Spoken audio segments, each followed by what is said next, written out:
نحمده ونصلي ونسلم على رسوله الكريم الأمين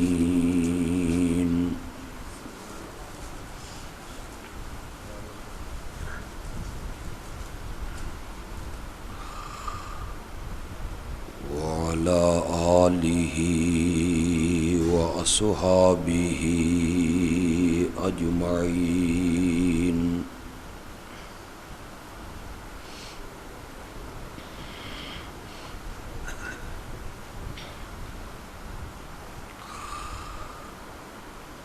أما بعد فأعوذ بالله من الشيطان الرجيم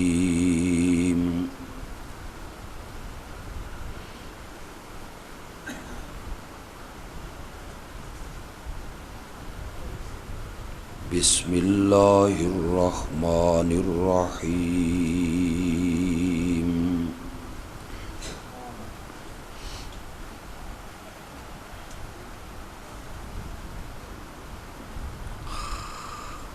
لقد من الله على المؤمنين إذ بعث فيهم رسولا من أنفسهم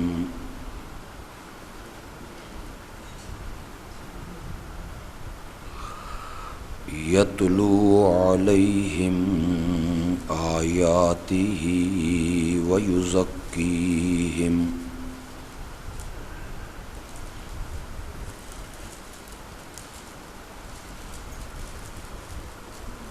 ويعلمهم الكتاب والحكمة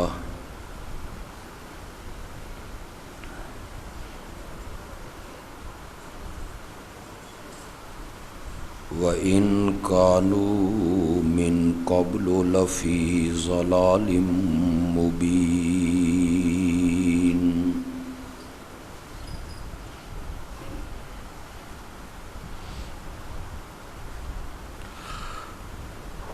اللهم صل على سيدنا ومولانا محمد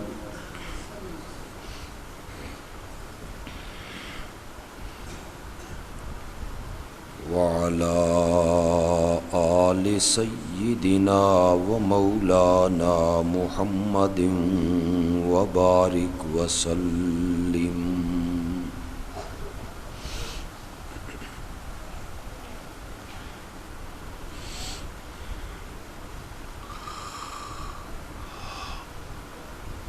آج کی یہ مبارک تقریب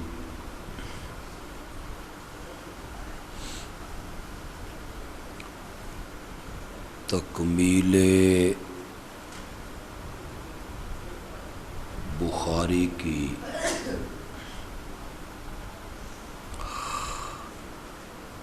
انتہائی مقدس تقریب ہے۔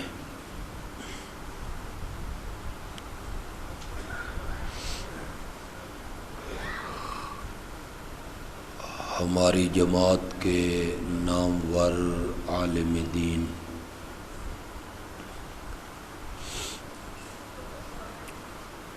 شیخ التفسیر والحدیث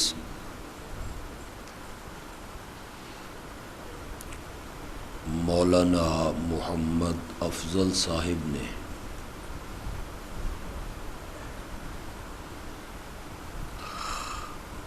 بخاری کی آخری حدیث کا درس ارشاد فرمایا۔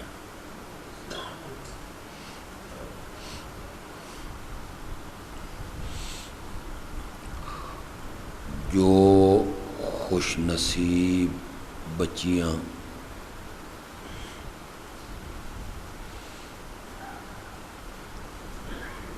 درس نظامی کا نصاب پڑھ چکی ہیں،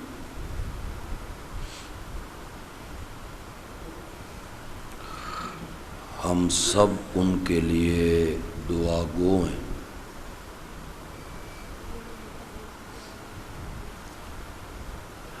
کہ اللہ انہیں اس علم پر عمل کرنے کی بھی توفیق عطا فرمائے۔ آمین۔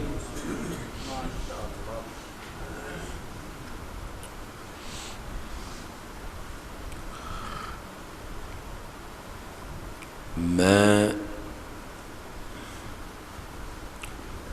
بڑی مختصر سی گفتگو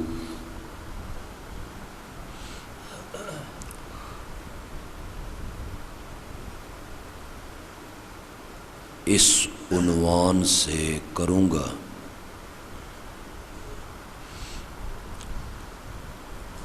کہ دین میں حدیث کی اہمیت کیا ہے۔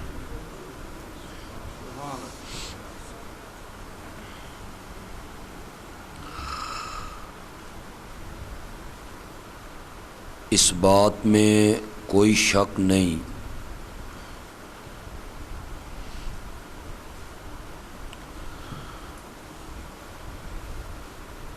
کہ ہمارے دین کا پہلا ماخذ قرآن ہے۔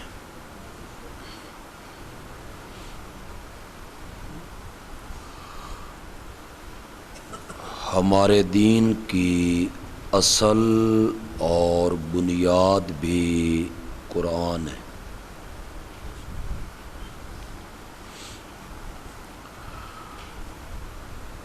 ہمارے ہاں دینی مدارس میں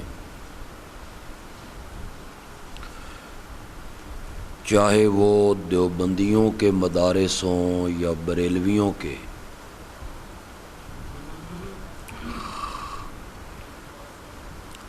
یہ پڑھایا جاتا ہے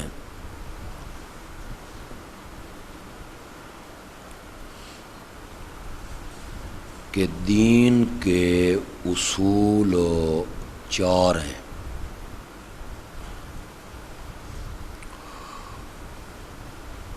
اور ان 4 میں پہلا اصول جو ہے وہ اللہ کا قرآن ہے۔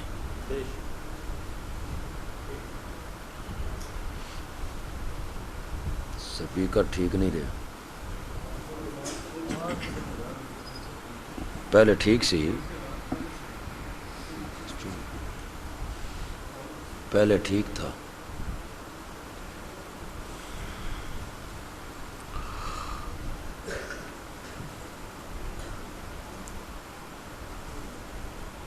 اس بات میں کوئی شک نہیں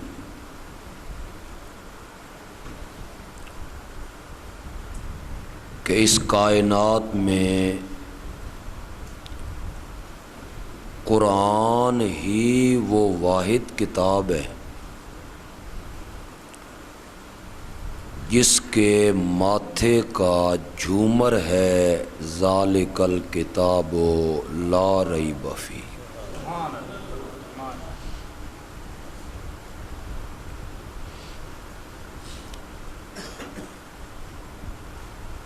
اللہ نے اسی کتاب کو نری ہدایت قرار دی۔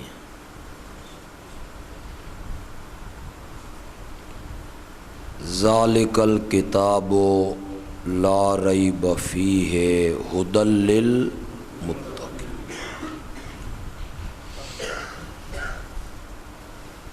نری ہدایت ہے،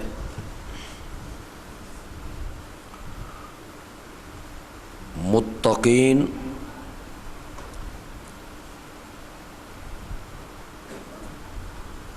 بچنے والوں کے لیے۔ عام مفسرین معنی کریں گے گناہوں سے بچنے والے، اور ہماری جماعت کے شیخ مولانا حسین علی رحمۃ اللہ علیہ معنی کرتے ہیں ضد سے بچنے والے۔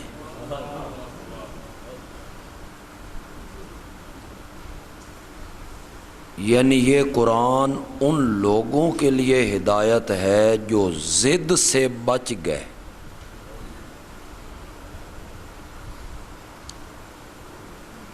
دل کا برتن جنہوں نے سیدھا رکھا،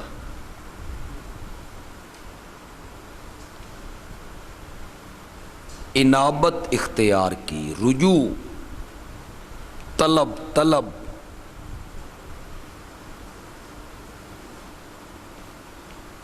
آسمان سے موسلا دھار بارش برس رہی ہو اور ایک آدمی صحن میں برتن رکھ دے الٹا،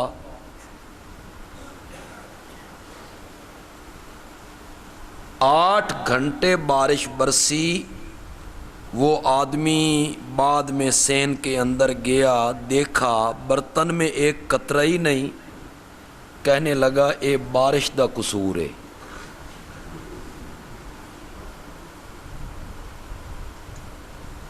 میرے برتن میں تو ایک قطرہ بھی نہیں آیا۔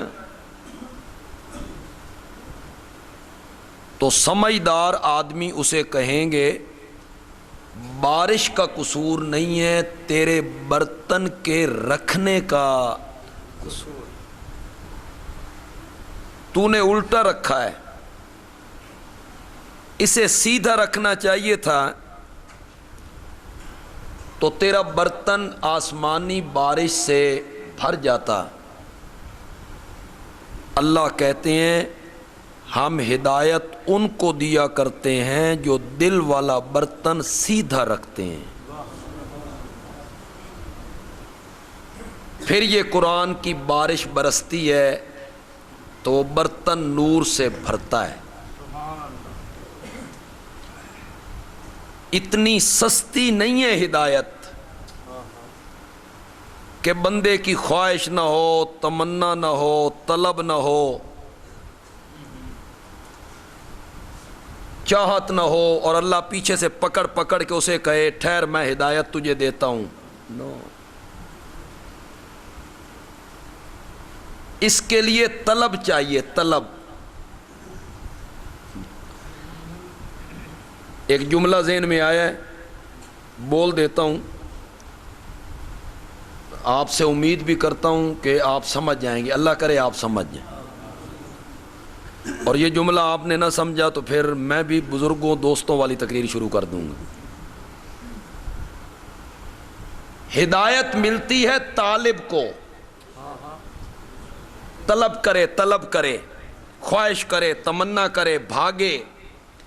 ہدایت ملتی ہے طالب کو، اور اگر طالب نہ ہونا تو پھر کوئی ابو طالب بھی ہو تو رب اس کو ہدایت نہیں دیا کرتا۔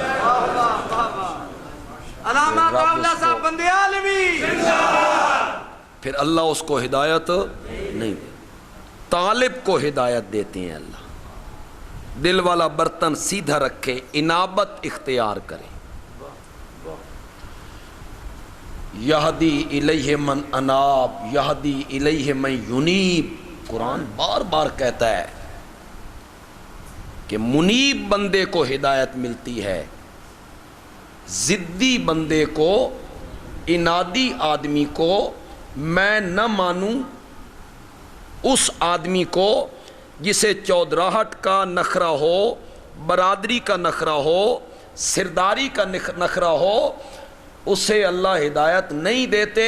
اسے اللہ کہتے ہیں ختم اللہ علی قلوبہم وعلی سمعہم وعلی ابصارہم غشاوہ، ان کے دلوں پہ اللہ کیا لگا دیتے ہیں؟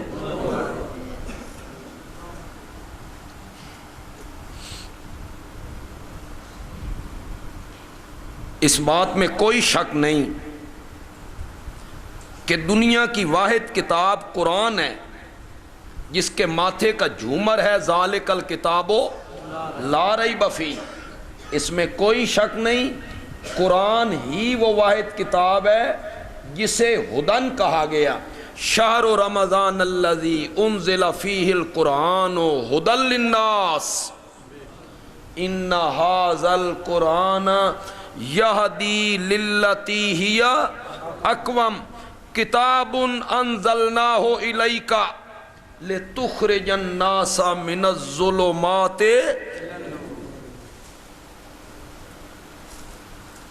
کتاب انزلناہ الیک یہ عظیم الشان کتاب ہے جسے ہم نے آپ کی طرف اتارا ہے. یہ اللہ تمہید باندھتے ہیں. آپ نے اکثر سورتوں کے شروع میں اس طرح کے جملے دیکھے ہوں گے. سورۃ بقرہ دیکھ لیں، ذالک الکتاب لا ریب فیہ ھدی لل، تو یہ تمہید اللہ باندھتے ہیں جس میں اللہ یہ بتانا چاہتے ہیں. اللہ پھر اپنی صفتوں کا اپنا تذکرہ کرتے ہیں. اللہ لوگوں کو ہر صورت کی ابتدا میں تمہید باندھ کے یہ بتانا چاہتے ہیں اسے معمولی کلام نہیں سمجھنا. اس کان نے چو سنو، اس سے چو کٹ دے وہ نہ ذرا غور کرنا ہے. بھیجنے والا کون ہے؟ یہ اللہ بتانا چاہتے ہیں. تو متکلم جتنا اونچا ہوتا ہے اس کے کلام میں اتنا ہی اثر ہوتا ہے نا. ایک بادشاہ کلام کر رہا ہو تو پھر ساری خلقت سننے لگ جاتی ہے. ہماتڑ بندہ بازار کھلو کے گل کرے تو کوئی سننے واسطے تیار نہیں ہوتا. تو کلام کرنے والا جتنا اونچا ہوتا ہے اس کی بات توجہ سے سنی جاتی ہے. تو اللہ تعالیٰ اکثر سورتوں کے شروع میں کہتے ہیں ذرا دیکھو تو صحیح بھیجنے والا کون ہے، جو رب العالمین ہے، العلیم ہے، الخبیر ہے. یہ تمہید باندھتے ہیں اللہ تعالیٰ کئی سورتوں کے شروع میں.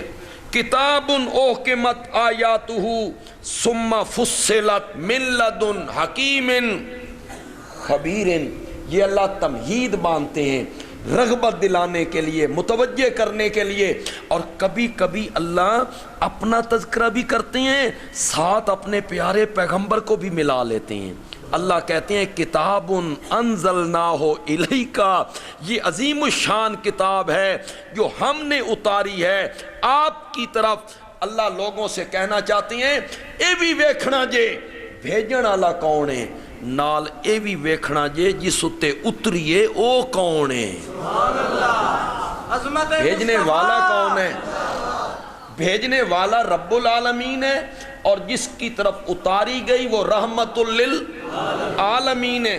تو یہ اللہ تمہید باندھتے ہیں کئی صورتوں کے شروع میں رغبت دلانے کے لیے. تو اللہ نے کہا یہ ہدایت ہے لوگوں کے لیے، اس میں کوئی شک نہیں ہے.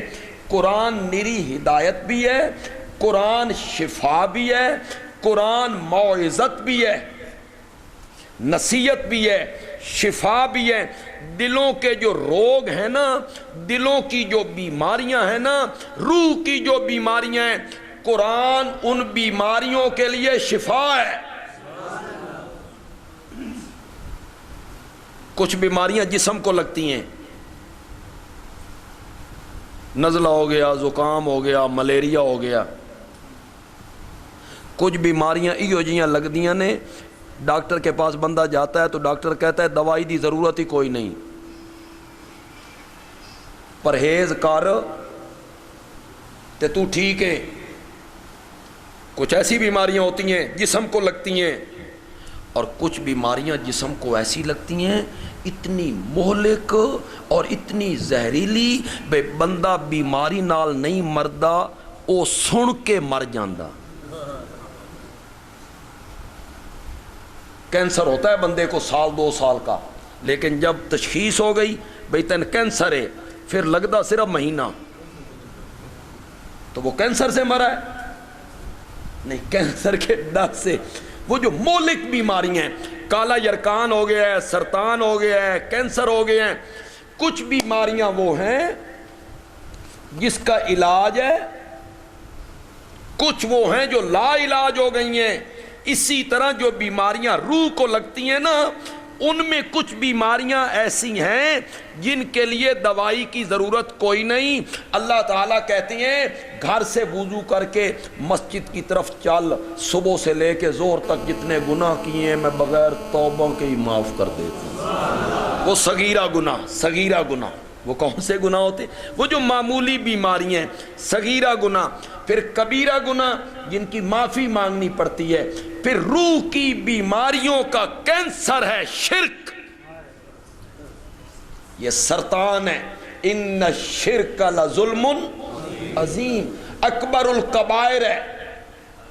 بغیر معافی مانگے اگر بندہ مر گیا تو پھر ناقابل معافی ہے.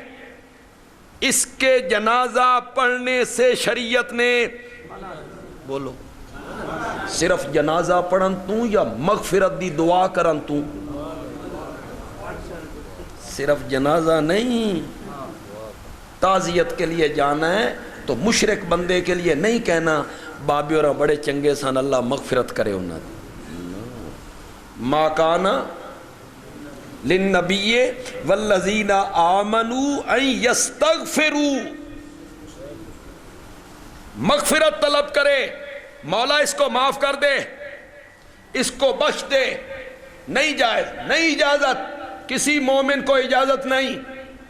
مولا اسی دنیا چ نک بھی تے رکھنا نا، مولا کھلو لین دے، تو نہ معاف کنی، سانتے کھلو لین دے نا، مغفرت مانگ لینے دے، بخشش کی درخواست کر لینے دے. تو نہ معاف کرنا، اللہ نے فرمایا نہیں. یہ اگر وجہ آپ کو پسند آ جائے جو میں بیان کرنے لگا ہوں تو پھر کہنا اچھی وجہ بیان کر گئے. اللہ کہتے ہیں نہیں. مولا کیوں؟ اللہ نے فرمایا تو میرا مواحد بندہ اور میرا دوست، تیرے نال من پیارے تے تو میرا دوست ہے. میں عرش تو آکھاں کہ میں مشرک نو معاف نہیں کرنا تے تو زمین تے کھلو کے آکھیں یا اللہ اس نو معاف کر دے، تیرا میرا جھگڑا چنگا نہیں لگدا، تیرا میرا جھگڑا چنگا نہیں لگدا. تو ہوا گل کر جڑی میں آکھ رہا ہوں. تو جو میرا دوست ہوا، میرا مواحد بندہ ہوا، تو تیرا میرا جھگڑا اچھا نہیں لگتا. مشرک کے لیے بخشش کی دعا مانگنے، باپ کا قاتل ہے، مر گئے ہیں، ہے مومن مسلمان، شریعت جنازہ پڑھنے سے روکتی؟ بولو. سود خور، زانی، رشوت خور، کسی گناہگار کے جنازہ پڑھنے سے شریعت نے نہیں روکا. مشرک کے جنازہ پڑھنے سے روک، سختی کے ساتھ روک دیا. ما کان للنبی، ما کانا، ما یجوزو، ما ینبغی، لائق نہیں، جائز نہیں، مناسب نہیں. اور میری جماعت کے شیخ مولانا حسین علی رحمت اللہ علیہ پنجابی میں منع کرتے ہیں کسی نبی تے مومن نو اے گل ڈھکدی نہیں، اے گل ڈھکدی نہیں، سجدی نہیں کہ وہ کسی مشرک کے لیے کیا مانگے. پھر تھوڑا سپیکر خراب ہو گیا، سپیکر ال نس گیا. اے شاید میں نسانا چاہتا نسو، جلسہ ختم کرو، 12 بجن والے جے. جس کا کام اسی کو ساجے. نہ بھائی نہ کرو، اس تو بھی نہ کدائیں جائیے. قرآن پاک نری ہدایت بھی ہے، شفا بھی ہے، موعظت بھی ہے، نصیحت بھی ہے، اس میں کوئی شک نہیں ہے. یہی وہ کتاب ہے جس کی حفاظت کی ذمہ داری رب نے اٹھائی ہے. لیکن میری طرف توجہ کیجئے، لیکن ایک کلمہ پڑھنے والے کے لیے جس طرح قرآن پر ایمان لانا ضروری ہے، اسی طرح میرے نبی کے صحیح فرامین پر اور صحیح احادیث پر ایمان لانا بھی ضروری. یہ نہیں کہ صرف قرآن ہے اور حدیث کوئی نہیں، جیسے منکرین حدیث کا خیال ہے. ہمارے ملک میں بھی ہوئے، ہوں گے بھی، صحیح اب بھی ہوں گے، جو کہتے ہیں بس اللہ کا قرآن، ہمیں کسی حدیث کی ضرورت نہیں ہے. لیکن ہم کہتے ہیں کہ جس طرح قرآن پر ایمان لانا ضروری ہے، اسی طرح میرے پیارے پیغمبر کے صحیح فرامین، ارشادات، اقوال اور احادیث کو ماننا بھی ایک مومن کے لیے کیا ہے؟ 4 منصب حضرت ابراہیم علیہ السلام نے اپنی دعا میں میرے نبی کے ذکر کیے تھے؟ ہے ذہن میں کہ کوئی نہیں؟ وہ جو بیت اللہ کو تعمیر کرتے ہوئے دعا مانگ رہے تھے، ربنا وبعث فیہم رسولا منہم، اے ہمارے پالنہار، یہ تیرا سادہ سا گھر ہم نے بنا دیا، ایک کوٹھا ہم نے تعمیر کر دیا، لیکن مولا مکان چنگے لگ دین مکینہ نال تے گھر سجدے نا وسن والیاں نال، مکان میں نے بنا دیا ہے، آباد کرنے والا محمد تو بھیج دے۔ میرے نبی کے لیے دعا مانگی جا رہی ہے، ابھی میرے نبی دنیا میں نہیں آئے لیکن دعا مانگ رہے ہیں حضرت ابراہیم، وبعث فیہم رسولا، یہ رسولاً پہ جو تنوین ہے یہ عظمت کے لیے ہے۔ حضرت ابراہیم کہنا چاہتے ہیں مولا وہ عام پیغمبر نہ ہو، جو نبی میں تجھ سے مانگنے لگا ہوں نا وہ صرف نبی نہ ہو، نبیوں کا امام ہو، خاتم الانبیاء ہو، رحمت للعالمین ہو، سب سے افضل ہو، اعلیٰ ہو، اشرف ہو، اکمل ہو، برتر ہو، بالا قدر ہو، صاحب قرآن ہو، صاحب معراج ہو، حوض کوثر کا ساقی ہو، لواء الحمد کا حامل ہو، اور مقام محمود کا دولہ ہو، سب سے اعلیٰ ہو۔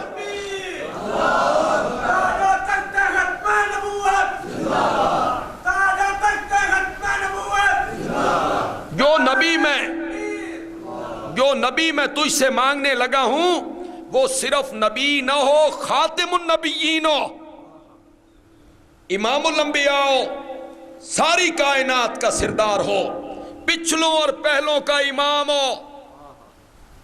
اب میری بات ذرا غور سے سننی ہے، آگے حضرت ابراہیم کہتے ہیں منہم، مولا اتنا اعلیٰ پیغمبر، اتنا اونچا پیغمبر، اتنا برتر پیغمبر، اتنا بالا قدر پیغمبر، اتنا ذی وقار پیغمبر، اتنی عظمتوں والا پیغمبر، مولا جنوں میں سے نہ بھیجنا ورنہ فخر جن کریں گے کہ وہ اعلیٰ نبی ہم میں سے تھا، مولا یہ نوریوں میں سے نہ بھیجنا ورنہ فخر نوری کریں گے کہ وہ اعلیٰ پیغمبر ہم میں سے تھا، منہم، مولا وہ انسانوں میں سے بھیجنا تاکہ فخر بھی انسان کرے کہ وہ اعلیٰ پیغمبر ہماری جنس میں سے تھا، انسان تھا، بشر تھا، آدمی تھا، منہم۔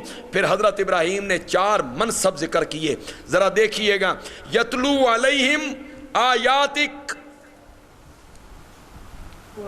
وہ لوگوں کے سامنے تیری آیتیں پڑھ پڑھ کے سنائے، یہ ہو گئی تلاوت، یہ ہو گئی قرآن کی تلاوت کرے، یتلو علیہم آیاتک ویعلمہم الکتاب،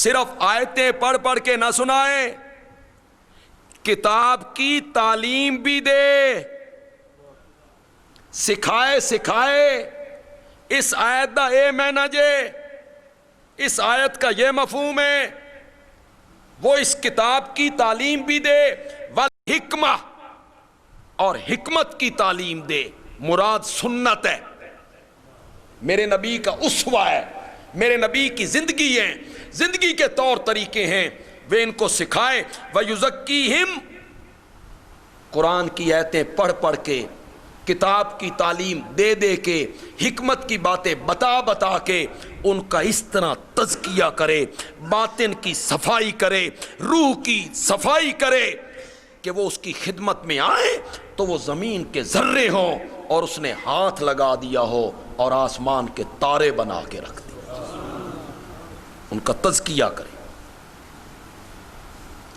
اب میں آپ سے ایک سوال کرنا چاہتا ہوں، میرے نبی نے یہ ساری ڈیوٹیاں چاروں دیں یا کوئی نہیں؟ بولو، لقد من اللہ علی المؤمنین اذ بعث فیہم رسولا من انفسہم یتلو علیہم آیاتہ ویزکیہم ویعلمہم الکتاب والحکمہ، خود قرآن نے بیان کر دیا، ہم نے احسان کیا ہے مومنوں پر، ایک نبی انہی میں سے بھیجا جو ان پر اللہ کی آیتیں پڑھتا ہے، ان کا تزکیہ کرتا ہے، کتاب کی تعلیم دیتا ہے، حکمت کی باتیں بتاتا ہے۔ سوال میرا یہ ہے، آپ نے قرآن کی تلاوت صحابہ کے سامنے کی نا؟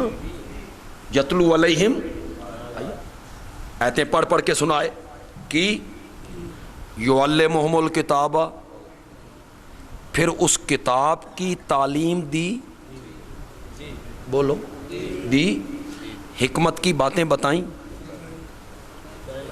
تو یہ جو کتاب کی تعلیم دی اور یہ جو حکمت کی باتیں بتائیں، یہ کہاں سے ملیں گی؟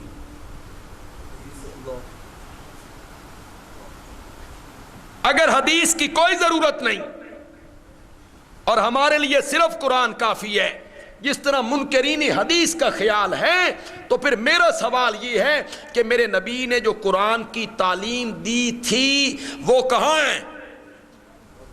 اور میرے نبی نے جو حکمت کی باتیں بتائی تھیں، سنت کی باتیں بتائی تھیں، اپنا اسوہ پیش کیا تھا، وہ کہاں سے ملے گا؟ بولو کہاں سے ملے گا؟ تو پھر حدیث پر ایمان لانا کیا ہوا؟ ضروری۔ دیکھیں، جو لوگ حدیث کا انکار کر رہے ہیں، یہ اجمیوں کی سازش ہے، اور بعض منہ پھٹ کہتے ہیں یہ جھوٹ کے پلندے ہیں، 200 سال بعد لکھی گئی، ان کا کوئی اعتبار نہیں ہے، قرآن ہمارے لیے کافی ہے۔ تو میرا ان لوگوں سے سوال یہ ہے کہ تمہیں یہ کس نے بتایا ہے کہ قرآن اللہ کی کتاب ہے؟ جبریل بتا کے گیا ہے تمہیں؟ تمہارے کان میں جبریل کہہ کے گیا ہے یہ قرآن اللہ کی کتاب ہے؟ یا خود رب نے تمہیں کہا ہو کہ یہ قرآن اللہ کی کتاب ہے؟ تو پھر بتاؤ نا کہ تم قرآن کو رب کی کتاب مان رہے ہو کس کے کہنے پر؟ میرے پیارے پیغمبر کے کہنے پر۔ تو پھر بندیالوی کہتا ہے ہم نے تو قرآن کو رب کی کتاب بھی اس وقت مانا جب محمد کی زبان سے باہر نکلا صلی اللہ علیہ وسلم، انہی نے تو ہمیں بتایا کہ یہ قرآن ہے، اللہ کی کتاب ہے، جبریل مجھ پر لے کر اترتا ہے۔ آپ قرآن پاک پڑھ لیجئے، ہے کوئی انتظام؟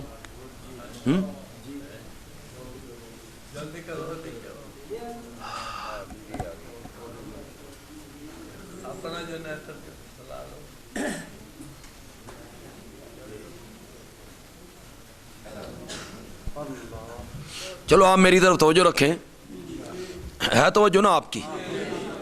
آپ پورا قرآن پاک پڑھ لیں، پورے قرآن پاک میں آپ کو کسی جگہ پہ نہیں ملے گا کہ زور کی آپ نے زور کے 4 فرض پڑھنے ہیں، کہیں نہیں ملے گا۔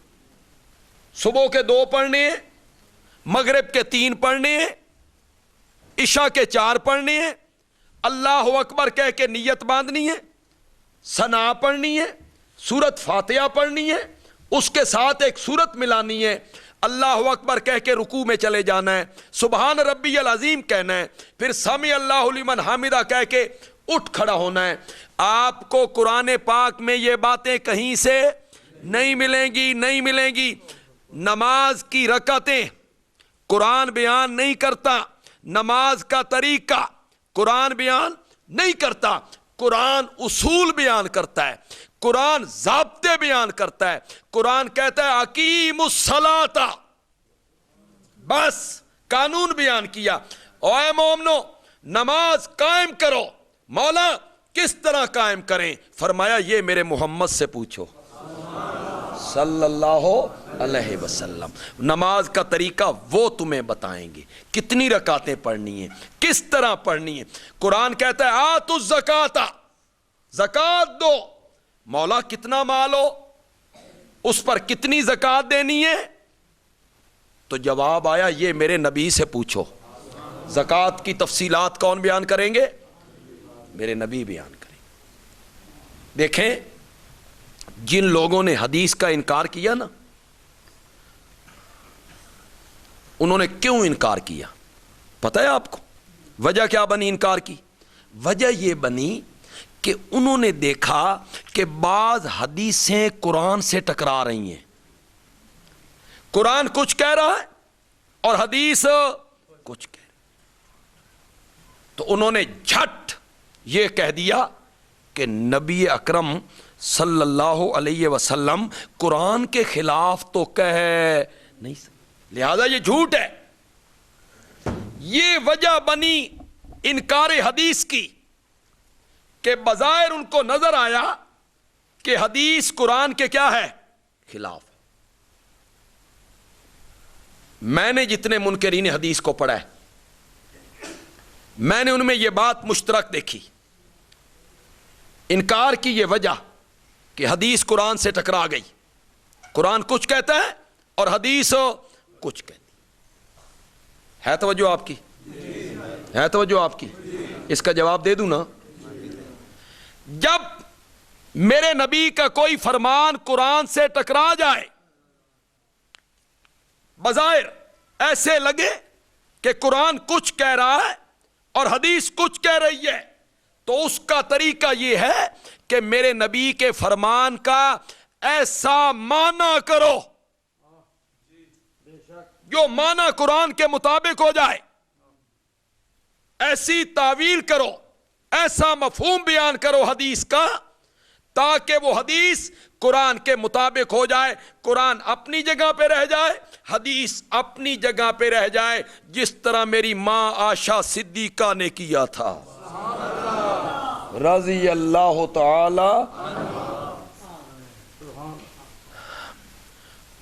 وہ جو بدر کے 70 مشرکین کو گھسیٹ کے کنویں میں ڈالا گیا 3 دنوں کے بعد، اور میرے نبی کنویں کے منڈیر پہ آئے اور ایک ایک مشرک کو آواز لگائی، اوے ابو جہل، اوے عتبہ، او شیبہ، او امیہ، جو کچھ میرے رب نے مجھ سے وعدہ کیا تھا فتح کا، کامیابی کا، کامرانی کا، میں نے تو اپنے رب کے وعدے کو سچا پا لیا، تے جڑا وعدہ تہاڈے نال رب نے کیتا سی تسی بھی سچا پایا کہ کوئی نہ پایا؟ کن سے باتیں ہونے لگ گئی ہیں؟ بولو زور سے بولو۔ اور مردے بھی کون؟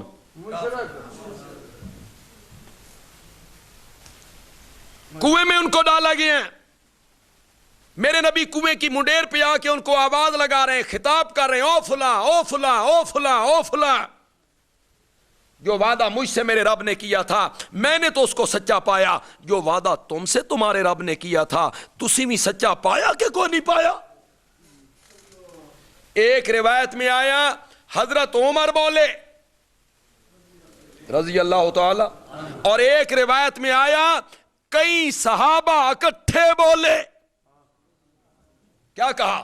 صحابہ کہنے لگے یا رسول اللہ آپ ان سے کلام کر رہے ہیں جن میں روحیں موجود نہیں ہیں، حالانکہ قرآن میں رب کہتا ہے انک لا تسمع الموتى، کہ بے شک آپ مردوں کو سنا نہیں سکتے۔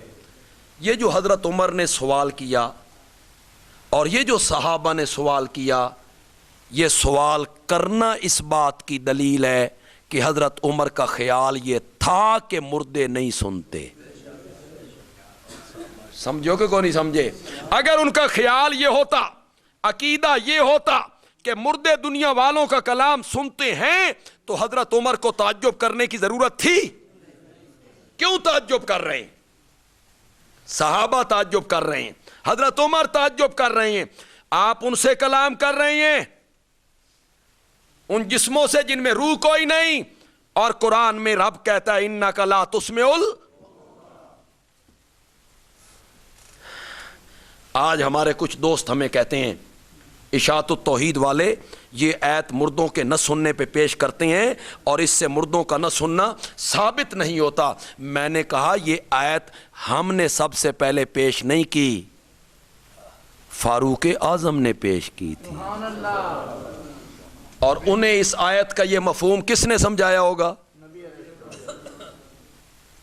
پیارے پیغمبر نے سمجھایا ہوگا نا، تبھی تو وہ یہ آیت پیش کر رہی ہیں۔